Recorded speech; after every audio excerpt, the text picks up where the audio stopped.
Bonjour à toutes et à tous et bienvenue sur ce live Facebook en direct des pontons du Vendée Globe 2020. Un live Facebook un petit peu particulier pour plusieurs raisons, un petit peu spécial. Le premier, vous l'avez peut-être remarqué, c'est que cette caméra filme à 360 degrés et vous pouvez, à l'aide de votre doigt, sur votre smartphone, faire défiler l'écran et regarder tout ce qui se passe autour de moi. Donc vous pouvez le constater, je suis au milieu de ces 33 bateaux s'est lancé dès dimanche, ce dimanche 8 novembre à 13h02. Ils vont couper la ligne de départ de ce Vendée Globe.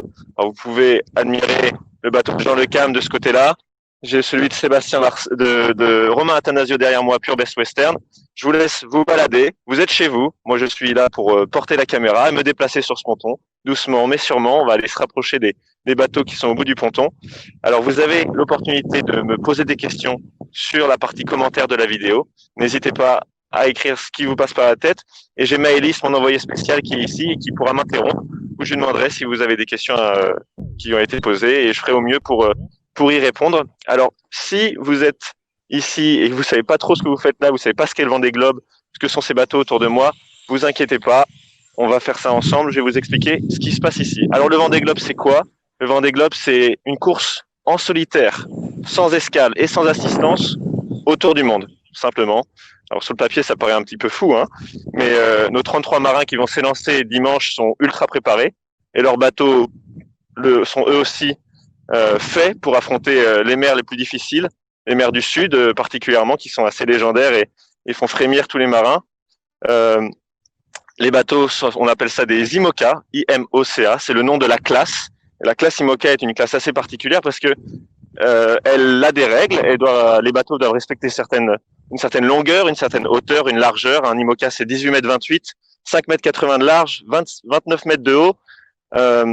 Et les architectes et les marins, finalement, en respectant tous ces paramètres, ont beaucoup d'espace, beaucoup de liberté pour créer des bateaux très différents et de plus en plus avancés.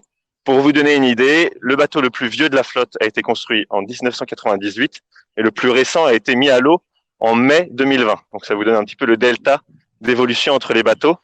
Et rien qu'en vous baladant avec votre caméra, vous pouvez facilement reconnaître quels bateaux sont un petit peu plus anciens. On reconnaît des bateaux avec des dérives. Donc c'est ces appendices droits qui traversent les coques de haut en bas, alors que les bateaux nouvelle génération, eux, ont des foils, F-O-I-L, qui sont ces nouveaux plans porteurs qui sortent sur les côtés des bateaux et qui offrent de la portance au bateau pour pouvoir accélérer, et un peu comme une aile d'avion le ferait pour faire voler un avion, permettent au bateau d'accélérer et de s'élever sur ce foil pour limiter le contact entre le bateau et l'eau et pour le faire accélérer. Alors, je serai sûrement pas au niveau de Claire, mais je peux un petit peu développer sur le bateau Linked Out. Donc, le skipper de ce bateau, c'est Thomas Ruyant. Ça va être sa deuxième participation au Vendée Globe. Il avait dû abandonner en 2016 suite à un choc très très violent avec un ovni, un objet flottant non identifié qui avait abîmé très fortement la structure de son bateau. Il n'avait pas pu continuer la course, mais il avait monté de très belles choses et une très belle combativité jusqu'au moment où il avait dû être forcé d'abandonner. Claire, tu es la porte-parole de Linked Out et oui, je te laisse carte blanche. On t'écoute. Qu'est-ce que c'est? Pourquoi c'est là? Exactement. Ah, je suis contente parce qu'une porte-parole sans voix, c'est tout de suite moins intéressant, quoi. Très triste. Alors, du coup, merci beaucoup de m'inviter. Je suis ravie d'être là et de pouvoir naviguer sur ce ponton que je connais bien, que j'ai foulé pendant 10 jours et que malheureusement j'ai quitté dû au contexte sanitaire. Donc le bateau que vous voyez là, le beau bateau blanc et orange avec les foils orange qui dépassent sur les côtés, c'est pas un bateau comme les autres, puisqu'en fait Linked Out à la base c'est le nom d'un projet social. C'est un projet qui est né, en fait, qui est tout jeune, il a 1 an et demi, il a été lancé en 2019. Et ce projet, il est porté par l'association Entourage. Donc Linked Out, c'est à la fois un dispositif de retour à l'emploi pour les personnes qui n'ont pas le bon parcours, qui n'ont pas le bon réseau. En fait, on vient juste de lancer une promo, on l'a appelée la promo Linked Out, la promo Linked Out Vendée Globe même, où ce sont des candidats, donc ce sont des personnes qui ont des parcours de vie compliqués, ça peut être des personnes qui ont connu la rue, ça peut être des femmes précaires avec des enfants, ça peut être des jeunes issus d'aide sociale à l'enfance ou par exemple des personnes migrantes. Et ces gens-là, comme ils ont des parcours de vie parfois compliqués, ils n'ont pas forcément le CV idéal, et comme ils n'ont pas de visibilité, ils n'ont pas de réseau, trouver un job, pour eux, c'est quasiment mission impossible. Et donc, Linked Out, c'est le réseau professionnel de ceux qui n'en ont pas, le réseau de ceux qui n'ont pas de réseau. C'est un site internet sur lequel on a mis en ligne les profils de personnes qui cherchent un emploi, qui sont aptes et motivées à bosser, mais qui n'ont pas de réseau. Et du coup, l'idée, c'est de dire à n'importe quelle personne, allez sur ce site linkedout.fr et partagez les CV massivement sur vos réseaux sociaux pour générer de la visibilité et donc générer des opportunités d'emploi. On a du coup, on est allé voir plein d'entreprises qui ont tous été emballées par ce concept et notamment Advance qui est donc une sorte de licorne de la cybersécurité et dont le PDG, Alexandre Fayol, est passionné de voile. Et Alexandre, en nous demandant comment nous aider, comment on pourrait donner plus d'écho à Linked Out, comment on pourrait trouver des jobs au plus de personnes possible, il nous a dit comme ça au détour d'une phrase, il se trouve que j'ai un voilier ultra performant, voilà, qui va faire le Vendée Globe. Est-ce que par hasard, si je m'effaçais complètement et que je vous donnais la visibilité de ce bateau dans les voiles, mais aussi dans le nom même du bateau, est-ce que ça pourrait vous aider? Alors, je vous laisse deviner qu'on n'a pas hésité longtemps. Et donc, c'est pour ça que ce qu'on a créé avec ce bateau et avec ce projet social derrière, c'est vraiment une double course. C'est ce qu'on appelle la course au changement.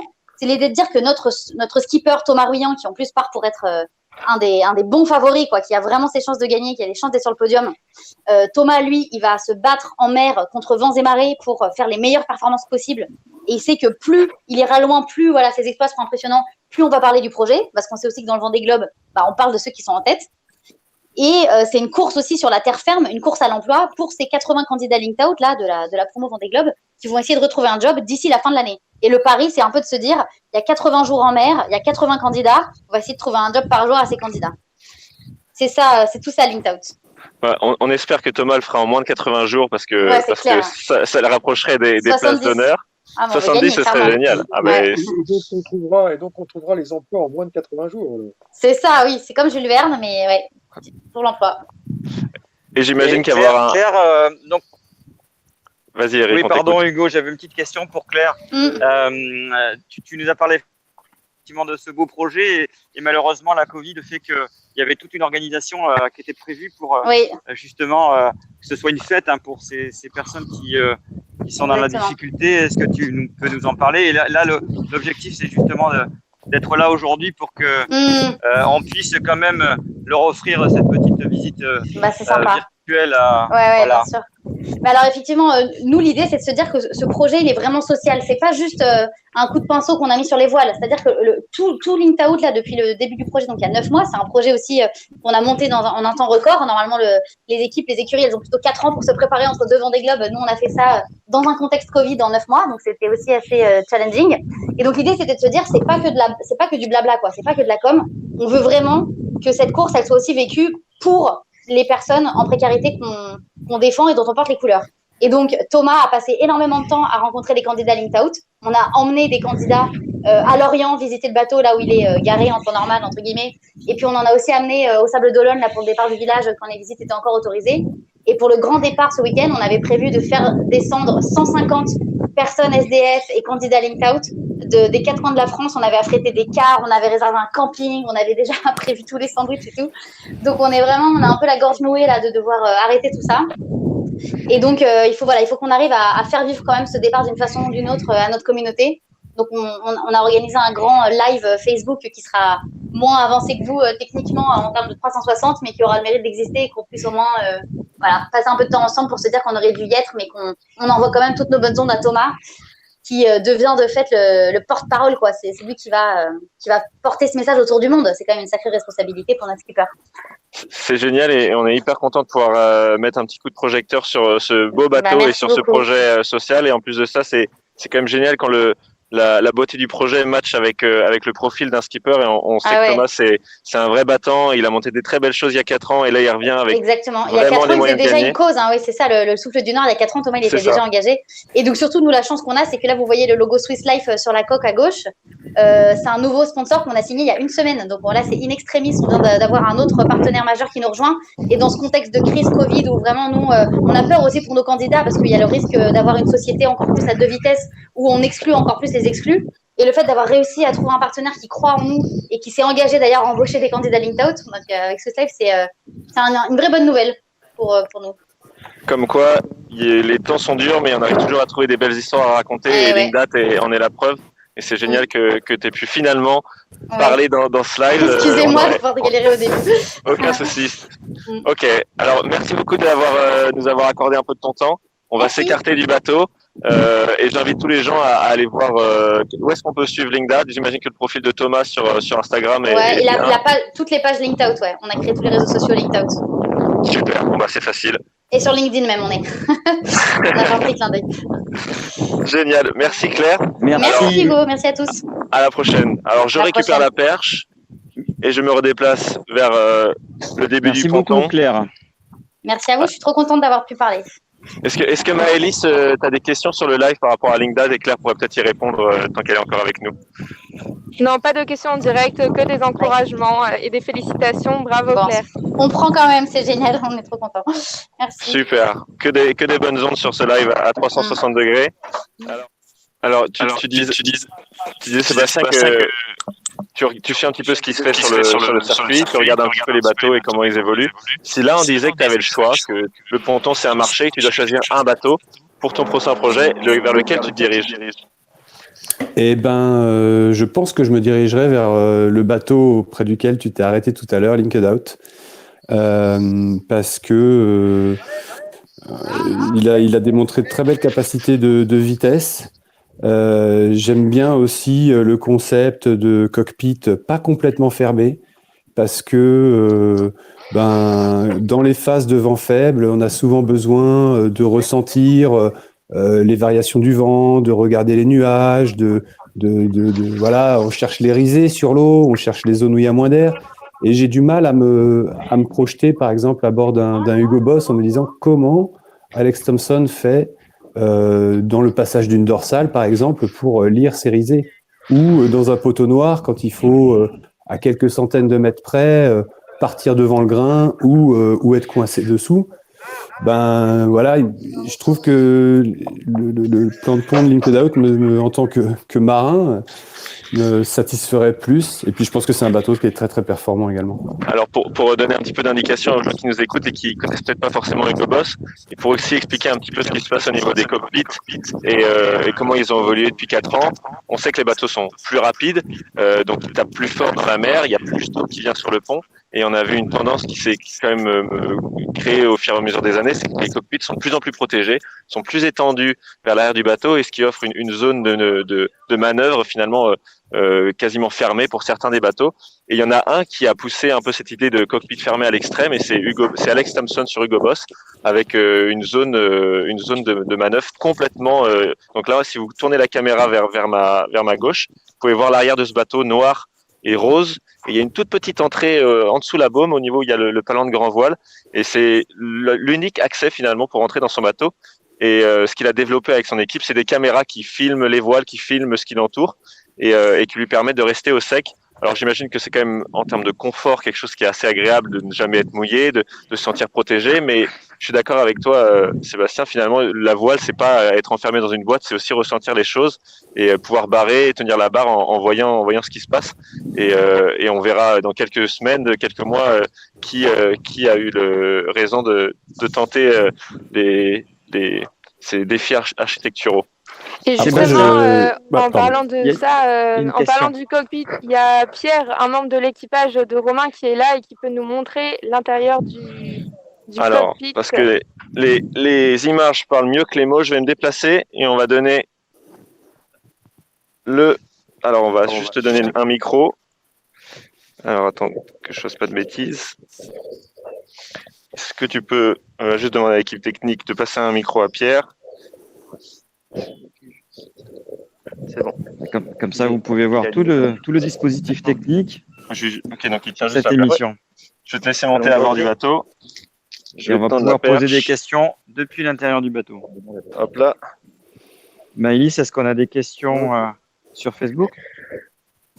Oui, alors j'ai une question qui vient d'être posée. Pourrait-on imaginer un jour une cabine fermée devant le mât, comme sur le Sodebo Ultime?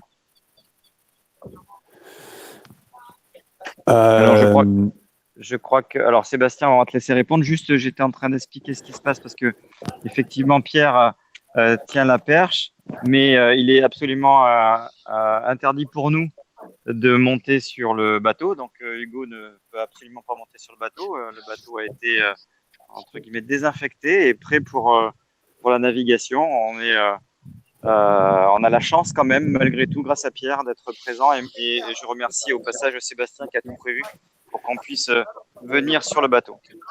À toi, Sébastien. Oui, donc sur les concepts de cockpit, moi je voulais rajouter déjà une petite chose par rapport à ce que disait Hugo tout à l'heure, c'est que vraiment les bateaux sont aussi conçus en fonction des feelings de chacun des marins et de ses habitudes à naviguer. Donc il y a pas forcément une seule recette, c'est vraiment en fonction aussi des gabarits des marins, c'est-à-dire que on adapte tout ça en fonction également des gabarits. Pour ce qui est du cockpit en avant du pied de mât tel que sur Sodebo, je pense que ce serait un petit peu compliqué en avant du pied de mât du fait des volumes disponibles dans les IMOCA. Par contre, il faut savoir qu'à l'intérieur, quand même, toutes les zones de vie ont été rapprochées, recentrées de ce qu'on appelle le centre de gravité, parce que plus on s'éloigne de ce centre de gravité, plus les mouvements sont violents. Donc, pour les bateaux où on voit assez peu l'habitacle, il faut imaginer qu'à l'intérieur, tout est condensé autour du centre de gravité qui, globalement, est juste au-dessus de la tête de quille. Donc, ça reste quand même assez avancé comme cellule de vie sur ces bateaux. Le dispositif que l'on a mis en place aujourd'hui, justement, on va venir se regrouper tous autour, puisque vous allez voir tout le staff technique, on va venir rejoindre Hugo et tout le staff technique qui a préparé cette émission. Et on va souhaiter à tous un bon départ, à tous nos skippers, un bon départ. On s'est tous organisés pour vous mettre en place ce dispositif-là. Donc, c'est un dispositif Live Call 360, comme vous avez pu le constater. On est dans une room virtuelle tous ensemble à poser des questions à Sébastien Marcet, qui est confiné dans son appartement. Il y a peut-être de l'écho. Et puis, parce que je me suis rapproché de Hugo.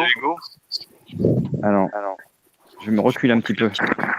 Voilà. Donc, le dispositif technique, c'est cette caméra 360 avec plusieurs personnes qui sont réunies virtuellement dans une room et la possibilité de retransmettre cette émission en 360 justement sur la page Facebook de Sébastien Marcet. Et après, on pourra aussi faire une belle vidéo 360 de cet événement. Voilà. Et bien sûr, avec toute la connectivité qui nous est proposée, à la fois le Wi-Fi installé par Orange et la connectivité 4G de Orange. Merci à tous. Merci Hugo pour cette présentation. Merci Sébastien. Merci Claire. Alors Claire, je crois qu'elle a dû nous quitter parce que c'est le rush final, c'est le money time pour tous. Merci aux intervenants. Et merci à Pierre qui est reparti travailler dans le bateau. Merci à vous. Et merci à tous. Bravo à tous pour la réalisation, c'était absolument super. Et puis merci pour la visite, les commentaires qui étaient vraiment passionnants. On est impatient de voir le départ. Il n'y a pas de souci, c'est un plaisir. J'espère Super. que c'était pas trop. C'est vrai qu'on n'avait pas vraiment de distance pour pouvoir aller jusqu'au cockpit, mais on est navré de ne pas pouvoir faire monter sur le bateau. Merci. Merci beaucoup. Merci à tous. Bon après-midi.